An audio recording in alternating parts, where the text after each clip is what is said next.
Welcome to Northwood Prep School in Hertfordshire. And strange as it may seem, time team's going back to school. They've gone for quite a... And we're in search of a lost Tudor palace, which some people say was more splendid than Hampton Court. Now that's a huge claim. It lies somewhere beneath these playing fields and was built by Cardinal Wolsey, Henry VIII's right-hand man. Wow, look at that.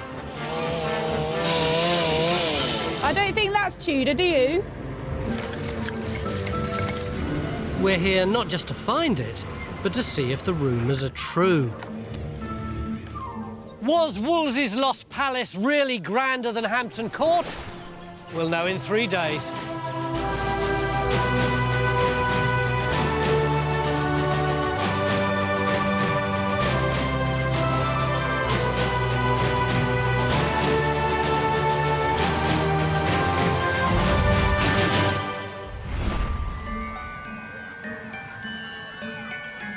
Northwood Prep, near Rickmansworth, Hertfordshire. A small school with a big heritage. It's the site of the manor on the moor, named after the Old English word for marshland. This palace was conceived in 1520 by the all-powerful religious leader and statesman, Cardinal Wolsey. In its heyday, it was an opulent playground fit for royalty and state visitors. Now, the school and English heritage have invited our slightly less stately team in to dig up the playing fields and find out just how grand the manor once was. You learn more from the depths about the depth. Time team archaeologist Phil Harding is already getting the inside track from Professor Martin Biddle, who was just a schoolboy when he excavated this site back in the 50s. I reckon we'll see our first wall within the hour. Yeah, no, I think so. Well, if it's not there, either your records are inaccurate. But it's been proved by the Geophysics there, right? As a 15-year-old budding archaeologist, Martin was the first to uncover Wolsey's palace. And in 1957, archaeology wasn't quite what it is today. Unbelievably, he just enlisted the help of his pals for a summer-long excavation. He knew from the records that Wolsey's palace had been demolished in the 1590s. It was his ambition to find the remains. His 1957 dig only revealed some of the walls, marked here in orange, so there's still a huge amount of the palace left to uncover. But Martin's findings did enable him to speculate about the layout of the entire building, which he recorded on the sketches made at the time. We've got what should be this main building. So can site director Jackie McKinley turn those dotted lines into solid lines? I mean, basically, I feel a bit like a kid in a sweet shop because there's so many things we could go for here. We really are going to have to focus in on particular bits of this house complex. Jackie, did you just say house? I did. Surely we're looking for a palace, something like Hampton Come Court. off it, Tony. When this house was up, it was more splendid than Hampton Court. More splendid? That's what somebody said. Jackie, how do we establish that this could be more splendid than Hampton Court? Where would you put a trench in? So the gatehouse is going to be where we're going to start from because it gives us a really good focus for getting a handle on everything else that's going on in here. Well, if we're looking for splendour, why are we looking for the home of the bloke who used to open the doors? Don't be so demotic about it.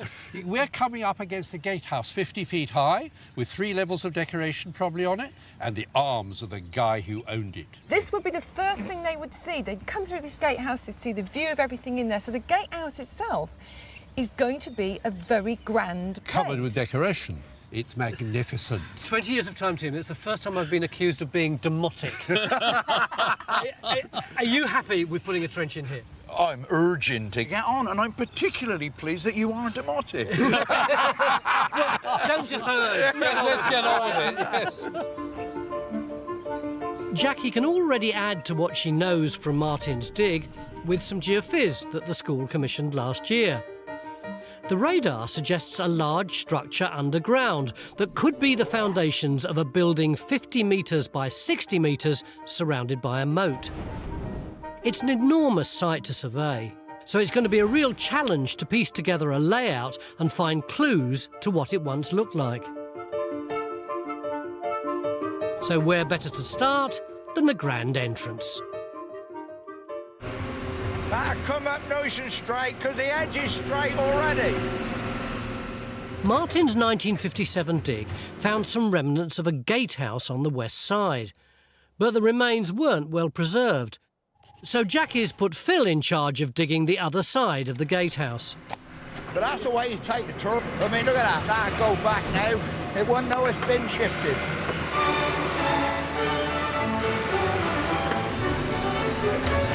To understand Cardinal Wolsey's obsession with grandiose architecture, we have to look at another of his masterpieces and his power base, Hampton Court.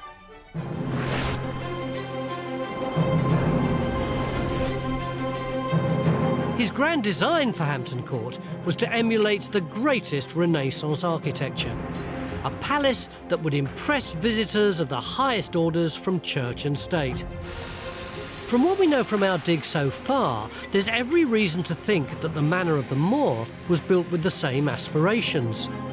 We know it was popular with King Henry VIII, and Wolsey was his most trusted statesman. And like Hampton Court, it was built in order to entertain, with courtyards and accommodation for guests. Thomas More and Catherine of Aragon would have known this palace intimately. Legend has it that in 1527, a French ambassador who stayed at the Manor of the Moor declared it was more splendid than Hampton Court. The question we're asking is which was grander? And already Phil's hit something just a few centimetres into the school turf. There then, Phil. Ah! Oh, I say, that's brilliant, isn't it? Well, it's absolutely spot on.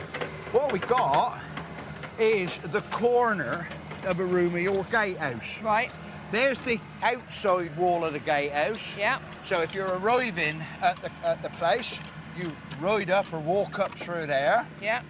And here is the actual corner of the gatehouse itself. There's the wall, and you're standing on the wall that's actually going to go all the way round. So I guess, you know, when His Majesty parades up through there, his retainer, who's living in or inhabiting this little room, goes out through a doorway and doffs his cap to His Majesty. Yep.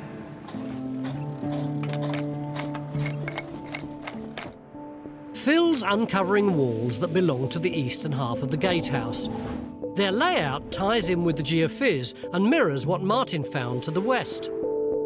From other Tudor palaces, Jackie knows there would have been towers on this gatehouse. Evidence of a tower will help us understand the scale of the palace entrance. Now Jackie's all set to plunder the heart of the palace in search of what could be the most ostentatious rooms. The geophys hints at two of them. Jackie believes the larger one to the east is Wolsey's chapel, and the one to the west could be the Great Hall. So Matt sets to work digging for the Great Hall, and Tracy's on a hunt for the chapel. Will either trench turn up any clues of palace splendour? From the inside. So earlier in the 15th century, you'd put sort of galleries. Away from the hustle and bustle of the dig, historians Kent Rawlinson and Susie Lipscomb have uncovered vital Tudor records about the palace layout.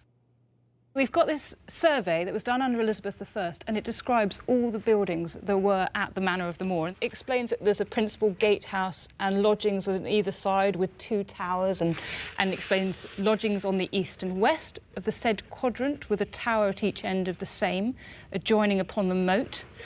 And finally, it makes a mention of a long gallery on the north side of the house into the garden with 2 turrets at the north end of the same, and says that in length it is 253 feet. That is very big, isn't it? How does that tie in to what we've got here? Well, what's wonderful about this is it's so detailed, and it makes us realise that what we've previously been looking at, the sort of mooted site, all these buildings can't fit in there. Sure. So it means we have to sort of rethink. So here we have a new revised idea, which is basically 3 times the size. So we've got a base court down here in the bottom, the original moated site in the centre, and then the Great long gallery above. Why is this called the base court? It basically means base in the sense of the lower sort of court. The lower court, yeah. And even more exciting, not only do you have this gatehouse, but you seem to have these 4 large towers sort of marking out this whole new structure that we didn't previously know about. The Elizabethan survey transforms what we know about Wolsey's palace. Not only do we have to radically extend our plan of the palace, but it makes our search all the more challenging. While the documents tell of a long gallery running off to the north, we've no real idea what it would have looked like.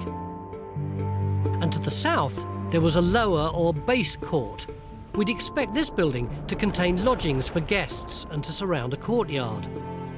It's marked on the historic plan, but Martin's 1957 dig never found it in the ground, so the lost base court is Jackie's next target. But it's a huge, sprawling site, so the pressure's really on for the Geophys team to give us some clues about where to start digging. What kind of Geophys are you using? We're going to use the radar again, which is what we used when we were looking at the main house in the previous survey. And remind me, I say remind me, I don't really know at all. How does radar work, Jimmy? It's very much like air traffic control. So instead of firing radio waves into the sky and bouncing them off aeroplanes, we've turned it upside down, we're firing it into the ground, and by building up the data, we can strip away all the soil and just leave the archaeology. So we'll have a model of what is under the ground without actually having to take all the soil off, which obviously is a bit tricky in 3 days. So anyway, I'll push my merry way along here, and hopefully in a few hours' time we'll have a base court for you to look at.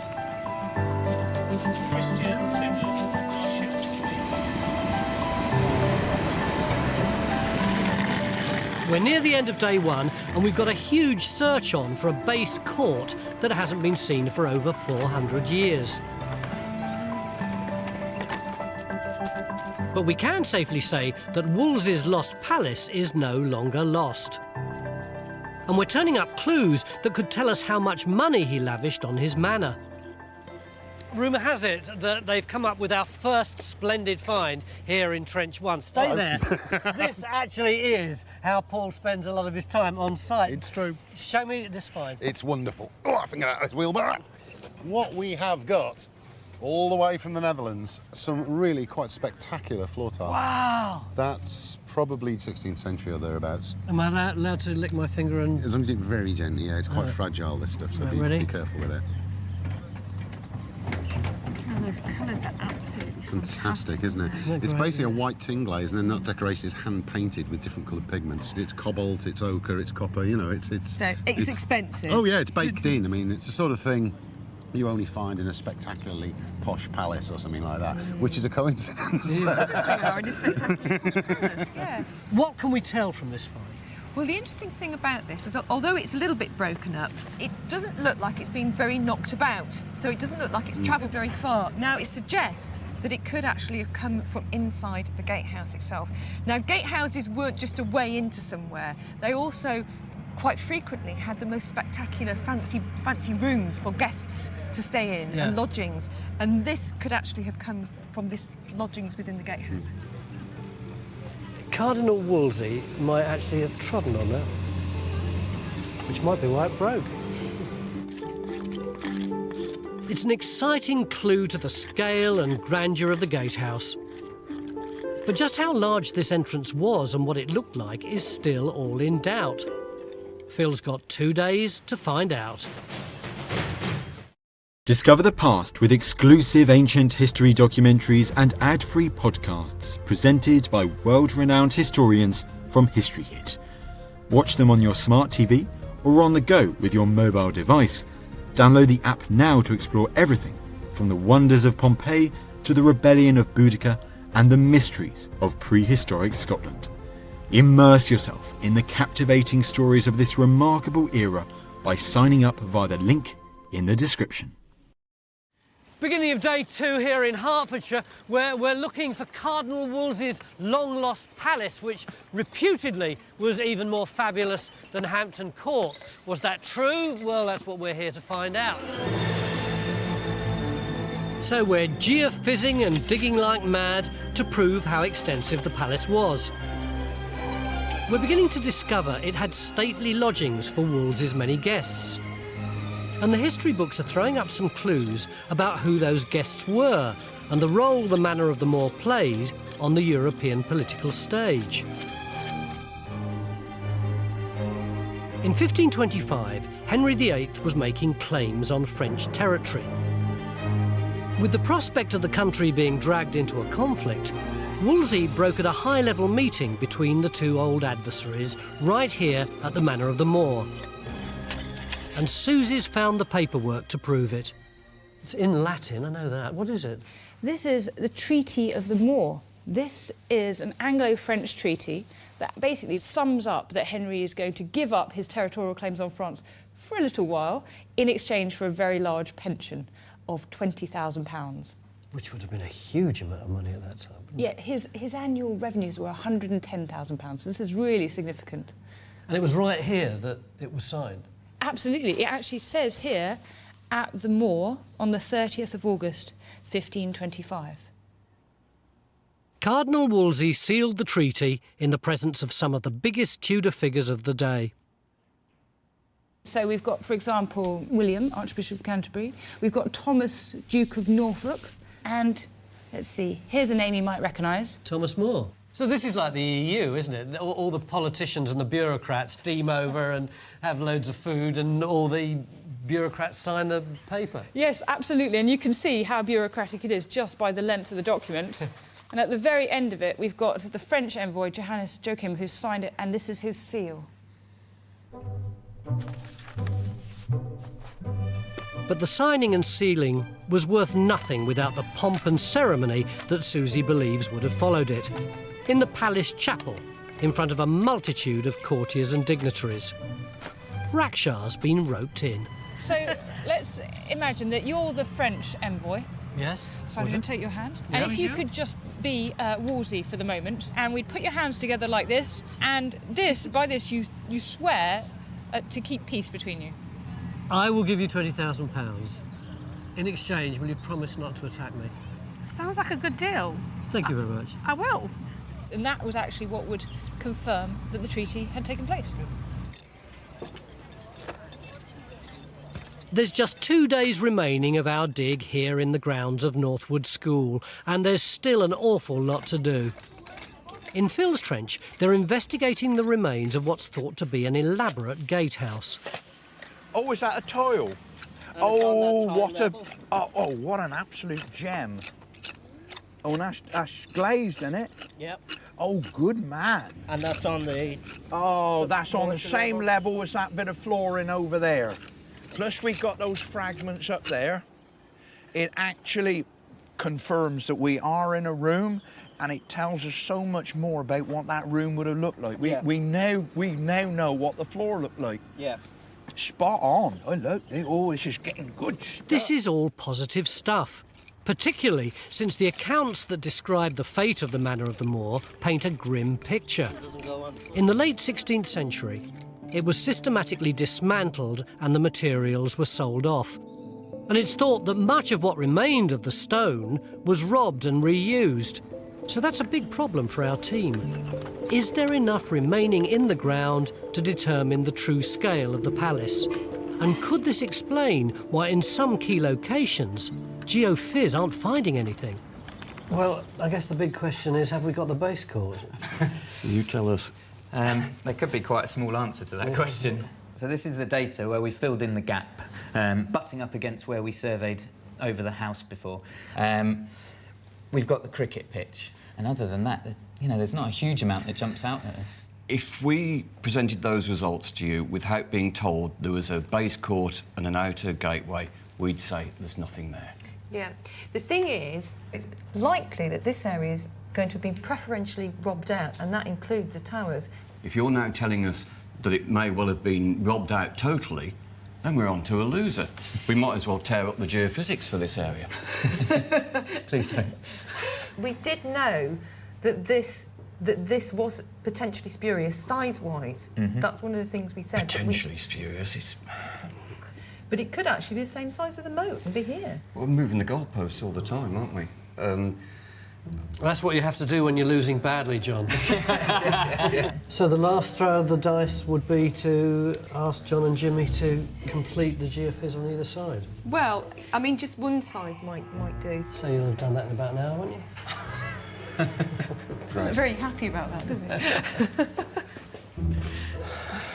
Don't think there's any chance they'd want to help. Jack is ramping up the pressure on the geophys team to track down the base court. Now, the most likely place to find any remains is over one of its towers next to the moat. So by the time Jimmy's pushed the radar around there, he'll be on his way to clocking up 16 kilometres geophysics. But, sore feet or not, we have to locate the base court to prove it was here at all. I came out of one of those doors in There is, July though, some 2010, evidence of and I Tudor saw splendour these that we things don't lying need to outside. dig for. I couldn't believe my eyes. Oh, wow, they're I mean, look at them. fantastic, They are aren't they? huge, Remarkable, Martin. and look at this unbelievable carving. And I looked at that with Trevor. These remains of stone pillars have survived for 4 centuries hidden in the undergrowth until they were discovered recently by a school groundsman. This is the kind of decoration that you see being imported from Italy. So it's basically a sort of a copy of Roman decoration. So you've got this beautiful palmette here at the top, and then these vegetal swirls coming into flowers on either side, and then the whole thing tied together with a canthus leaf. So this is absolutely typical of sort of a revival of that sort of classical Renaissance style. And what's astonishing about this is that this is the sort of the first huge physical manifestation of that. These are monumental. And going back to Hampton Court, we have most of the main entrances from Hampton Court, and there's nothing like this at Hampton Court. Do you think you can find the sites of where these came from on the building? The gatehouse would be an absolute classic place, or the entrances to things like your main hall or your main chapel. And they're going to be pretty big recesses that these are going to be fitted into. I think it's going to stand out, it should stand out like a sore thumb. These carvings are evidence that Wolsey was one of the first in Britain to use Italian Renaissance-style architecture. Jackie's theory is that these magnificent pillars stood on pedestals beside the entrances of Wolsey's palace. If she's right, they'd be grander than the doorways at Hampton. So could the pillar bases be in our gatehouse?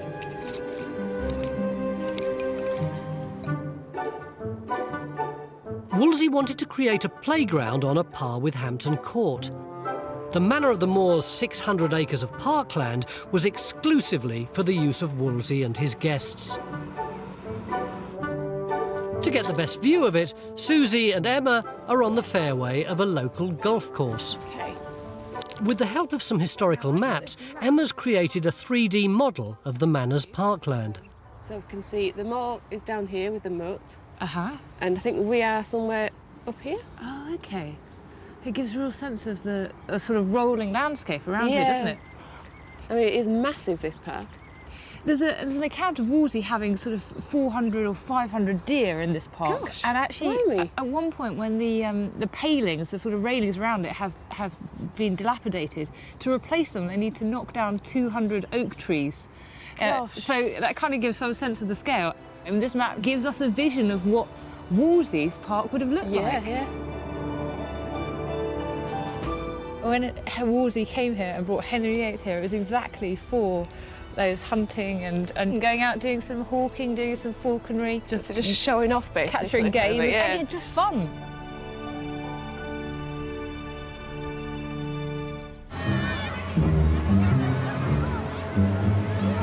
We're nearly halfway through our dig, and usually on Time Team, we get a bird's eye view of our site with a helicopter.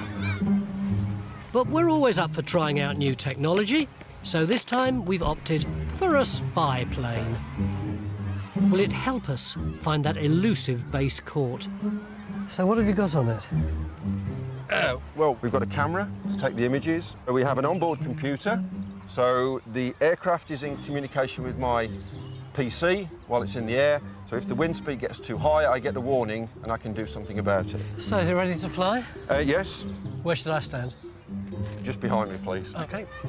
So it chocks away. Well, not quite.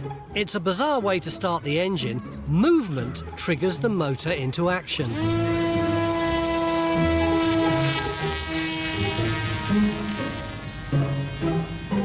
And a flight plan sends the polystyrene drone cruising at a height of 400 feet, where it'll take a snap of our sight every 4 seconds, all to see the lie of the land. I'm now going to initiate landing, so if everybody could just stand behind me, please.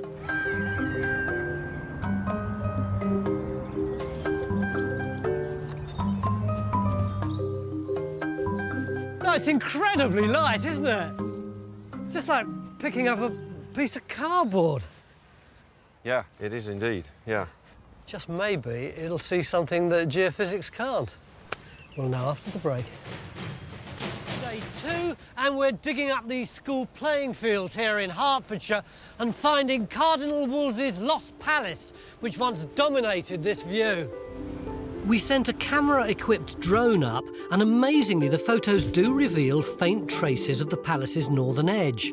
A ghostly scar in the turf from 4 centuries earlier. But in the south, there's no sign of the base court, the palace's grandiose centrepiece where Wolsey received his guests. At Phil's Trench, over the palace gatehouse, there's some good news. We have got the grandest gateway of any building this side of London. It is immense. See, I knew he'd sort us out. Go and show me all about it. OK, the first thing we've got to think about is that the fact that the bridge would have been coming in across the moat where our water bottles are, somewhere there. Now here, this is the most exciting part. We have got the foundations of an enormous tower. That would have been massive, wouldn't it? Absolutely. And the nice thing about it too, look, got part of the floor as well. Oh, that's you see? Yeah. Part of the floor tile. So that is probably the level at which, I don't know, Cardinal Wolsey's guard would have had his breakfast. And what have you got up the other of the trench? Anybody coming here would have paraded through that main corridor right the way through, and then they would have exited through there out into this inner courtyard. But what is really, really nice is, do you see we got that square box there? Now, funnily enough, Martin had a similar feature like that over there in the 1950s. We've got a pair of them, and we've measured up with the stone columns. We think that that is probably where those 2 massive columns would have gone up either side of the gateway. It's just superb. Phil's completed an enormous piece of the jigsaw. It's likely that the stone columns in the schoolyard would have stood on the square bases either side of the gatehouse. So by adding the stone columns, we not only have the dimensions of Wolsey's doorway, we can reconstruct it in all its Renaissance glory. The gateway would have witnessed many a state reception, but not all was celebratory. As a prelude to divorcing his first wife, Catherine of Aragon, King Henry banished her here to the Manor of the Moor. Catherine had failed to produce a son, and Henry was already courting his next wife-to-be. Catherine was kept here for 2 years. We can assume that being in the house and the care of the head of the church kept the worst of the scandal at bay. Now Phil's extending the trench to see if the entire gatehouse matches the splendour of Wolsey's grand doorway. We know most of the finery of the palace was sold off or robbed, which may account for the lack of objects in the ground. But in the chapel trench, Tracy's found remnants that would have been of little interest to the robbers, but helped tell us something about the chapel's decoration. What you got, Trace? It is another piece of window glass. Another piece? It's prompted some excitement from Time Team's small finds expert, Danny Wotton. Oh my goodness. Isn't it gorgeous? That is amazing. I mean, the thing that gets me is the patterning on that is so clear. I mean, it's as if it was painted yesterday. Wow. It's brilliant, isn't it? Look at that. Look, I'm actually looking through a piece of window that Cardinal Wolsey or Henry VIII or Catherine looked through. That is amazing, isn't it? a fragment of stained glass, a tiny link to this palace's illustrious past, perhaps a remnant of a large east-facing chapel window.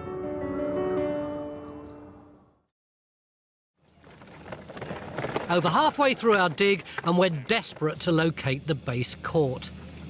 Tudor documents tell us that Wolsey built it here, but Jackie wants to find physical remains to add to what's known about the layout of the palace. So she's scouring the southern playing fields for any other clues. Hang on, where is it? Here we are, look. Is that one of those bits of door surround, or is that something else? Because it's definitely been worked, isn't it? Yeah. I think it's a bit of window. I think that's a slot for the glazing of a window to come in. That's amazing because, I mean... That's a new discovery, just spotted here. Just lying on the surface. A window frame and more columns, all in the vicinity of the base court. But Kent's made a more intriguing find.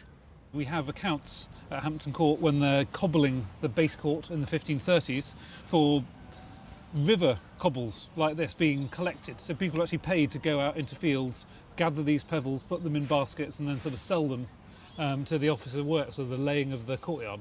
So if these cobbles are of the kind of sort that we find at Hampton Court, then here they've just moved potentially from the base court over there, just as literally a stone's throw away. Yeah, literally. Yeah, back where that flag maybe is just there, been isn't it? Yeah. sort of cleared or dug up at some point and just dumped here. Tudor cobblestones from a courtyard found tantalisingly close to the area where that base court ought to be. So far, we've just got a gaping hole on our palace plan. So to attempt to prove the size of the palace, Jackie's decided to go for broke and dig up the last key building in the complex that, according to the documents, is supposed to be here.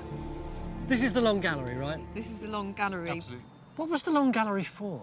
It's basically for recreation, but it's almost, it doesn't have a particular purpose. It's architecture for architecture's sake. It's 1/3 of the size of the palace, and it just stretches out into the garden. They don't perform any real function, you just walk all the way to the end of a gallery and then walk all the way back? They're there to be beautiful and stunning. They're there to take your breath away, that's a function. How do we find it? Well, we've got a number of problems here. One is that, unfortunately, the geophysics can't pick anything up in the astroturf, and in fact the geophysics hasn't picked up anything at all. So our starting point is going to be the pier that Martin picked up in the 1950s, which is where the bridge was, and that's the point that we've got marked here. So we would be essentially standing on the bridge going over the moat, the gallery going over the moat. So the gallery is... So we shoot over off there. in that direction. Yeah, we need to go around the outside and come through at the other end there. Jackie's best guess is that the Long Gallery stretched from the bridge, across the moat and out through a private garden. At a length of 253 feet, it was one of the most flamboyant parts of the palace. Now, if you look back, can you see the machine all the way down there? That's at the gatehouse. That just gives you the sense of scale of the whole site. It's massive. So where are you going to put in the trench? Well, what I want to do first of all is put a long slit trench just this side of the astroturf to get the width of that gallery within the privy garden. Without geophys to go on, Jackie's trench will only be a stab in the dark. But if she finds it, she'll be uncovering one of the longest Tudor galleries in Britain. Beginning of day 3 here at Northwood Preparatory School in Hertfordshire, and I'm about to take you on a tour of Cardinal Wolsey's lost palace. Beyond the tennis court, there would have been the Great Gallery, an incredibly long covered walkway, about 250 feet long, which was very elegant and actually totally pointless. It didn't really lead anywhere. Over here is what we're calling the Chapel Trench. A very important international treaty was signed there. This is my favourite trench. You've got more foundations in there, a massive buttress, and that supported the great entranceway to the entire palace. But in our quest to fill out the palace plan, Jackie needs to prove the existence of the Long Gallery. We know from the Tudor records it was made of wood and stood on timber pillars. So Jackie's decided to send Rakshaw's team off on a mission to look for evidence of these pillars. The trouble is, the best spot to dig is the other side of the tennis court, which could be tricky for our digger. Oh. As they fight their way through to dig up the long gallery, on the other side of the site, Jack has decided to put in yet another trench. We're going to put in one last trench, which Jackie thinks might be the outside of the base court, although John thinks it could be a pipeline. Jackie, what is it we've got? Well, if you look on here, can you see how there's this line going down there? If I put that in there, this is what the geophysics has picked up, and that line is precisely in line with one of the walls of our main building complex. Now, it does make it a big base court, about the same size as Hampton Court. Ah, John, that is beguiling, isn't it? Well, yeah, but Jimmy is absolutely convinced that that is a pipe or at best a conduit. He doesn't think it's the wall of a building. There's only one way to test it, though. And there is quite a deal of money on this, Absolutely. Isn't there? £5 has been wagered. I'm not sure I signed up for that. But this is our last chance, isn't it, to establish whether or not we can find the base court. It is so compelling, the lining up, I think it'd be a mistake not to have a look. So the final trench goes in over a radar trace that lines up with the edge of the main palace. If this is a palace wall, then it would make the base court much larger than Jackie expected. And it's her last chance to take a look.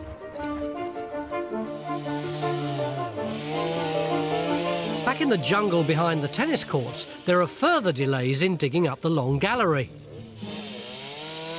Rakshas had to call in the school groundsman for some tree clearance.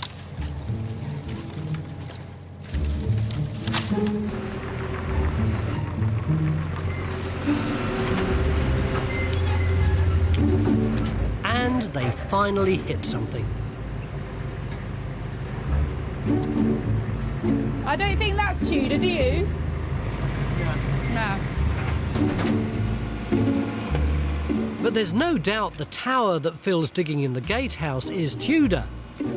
He's uncovered the place where it meets the moat and is puzzling over the final clues as to what the gatehouse once looked like. What I'm not so sure about is what this projection of brickwork is coming out here. It could be part of the tower. At the moment, what I just like is a moment of patient quiet to allow me to continue with my labours. I'll get back in my arm. Right. But as the hours run out, the search for our long gallery is becoming ever more urgent. I'm an emissary from a faraway palace. It actually is pretty far away. It's about 150 yards away.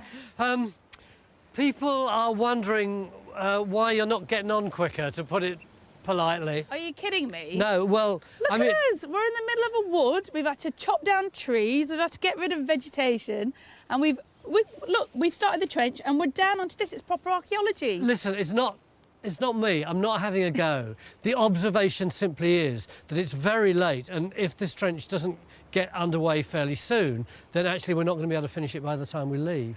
Is Paul doing anything? I'm waiting, Tony. Believe it or not, it's actually pretty quiet for once, which is a night pour. But the good thing is we have got building debris starting to turn up here, which is a really good thing. Raksha, that's not a piece of glazed tile down by your foot by any chance, is it? Yes, it is. Believe me or not, that wasn't rehearsed. No. Let's have a look. I think it's just dropped a little bit out of the section there, so. But you can see it's got the green glaze on it. I'll have to see it cleaned up, but I think it's early 16th. Do you want to get up and come over and have a look at it, or are you fine from where you are? I'm fine from here, Tony. Yeah. OK. But that is the kind of thing we would have had on the floors of the gallery anyway, so. Yeah, I mean, that's one of the yellow tiles we're getting all over the site, you know, from the yellow and green checkerboard floor. Yeah. Early 16th century, right where we want to be, yeah? So the job's getting done rather well. Congratulations, it's a fantastic trench. How fast you're working. I'll go away and shut up. Bye-bye. And over in Tracy's trench, the digging's almost done. As well as evidence of a chapel, she's also uncovered a massive chunk of building. Tracy, this corner really is impressive, isn't it? It is. I mean, look at the size of this wall. This is fantastic.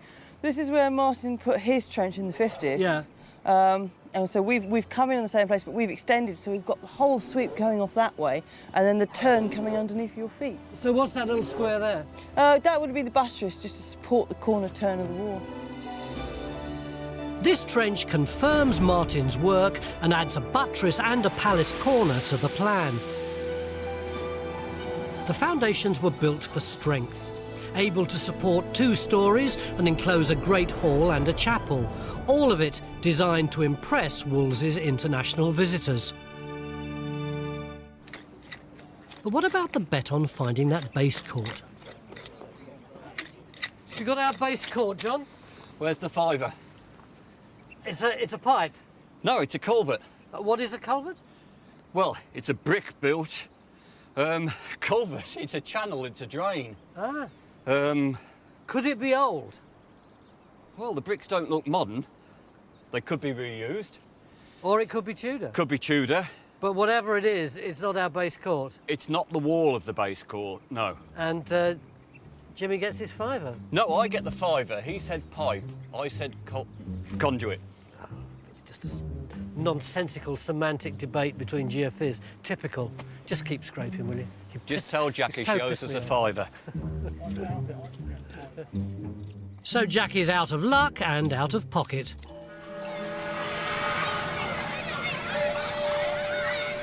It's almost the end of our dig, and while it's home time for some, there's still all to play for in the Long Gallery. Have we come anywhere as far as the Long Gallery is concerned? Well, we had quite high hopes this afternoon because in the area here we'd got quite a few bits of building debris. We had quite a lot of chalk spread, including that nice pieces of tile, but it's kind of disappeared, hasn't it? It has disappeared. We kind of came down onto this lovely kind of chalk spread that we thought was possibly a chalk raft that the timber gallery would have sat on top of. And we did actually get what seemed to be post holes coming through. We've half-sectioned them, no dating evidence. It's looking more like Cardinal Wolsey's gazebo rather than a gallery. So it was always going to be a long shot on the Long Gallery. And unfortunately, because it's very ephemeral and we didn't know exactly where it was because we had limited evidence, so I'm afraid in this case we seem to have drawn a blank. Occasionally on Time Teams, there are moments where you have to admit that you've found absolutely nothing. And in this little area, this is one of those times.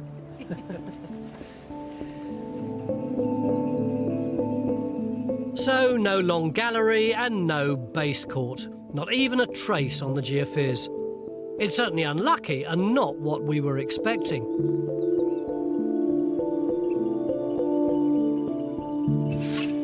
But deep in the foundations of the gatehouse, Phil and his team have uncovered the front of a great tower. Well, you were asking me, how can we think about sort of... With Kent's help, he's working out its unusual layout. This is Oxburgh Hall in Norfolk, and it's very like what we're dealing with here. It's a sort of a moated site, and you can see the way that the ranges, as we think here, sort of come right up to the moat, so they sort of disappear. You get this beautiful reflection. But then it's also got this fantastic gatehouse. This is obviously the bit that actually interests me, the gatehouse, because, you know, obviously, somehow or another, I've got to try and visualise what happens going up in the sky. All I've got is the foundation. Yeah. But, what's that one? Well, this is the detail of the great house. Does that help? Oh, what? And it's got these turrets, and you're thinking that you might have a turret here as well. Well, I know I've got a turret here. How many sides have you got on here? 1, 2, 3, 4, 5. It's basically octagonal. It's an octagonal. Well, I know that I've got 4 sides, at least. I've got 4 sides at the bottom because I got one in there. Yep. Then there's one going back parallel with the edge of the trench, and then the one we knew about going back there. So we got 1, 2, 3, 4. Yeah. So we've definitely got one half of an octagon. So you've got half a turret. I mean, you see, the other thing too is it's got this sense of the buildings coming right up to the moat, which we've got no evidence for in the geophysics. We've got evidence for a back wall, but we don't have any evidence for the front wall actually fronting onto the moat. Do you think that's just because they've fallen into the moat over time? We've literally lost an entire wall. Yeah. Probably not far off the line of these bricks here, just bordering along the side of the moat. Which is exactly what you can see here. They say a picture tells 1,000 words. That picture tells me 10,000 words. It really does.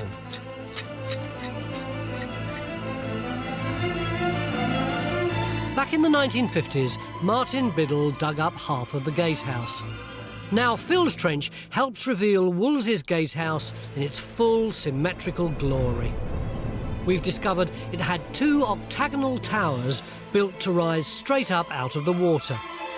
It was a jewel of Tudor splendour and a statement of wealth designed to impress any visitor. It's not been an easy dig.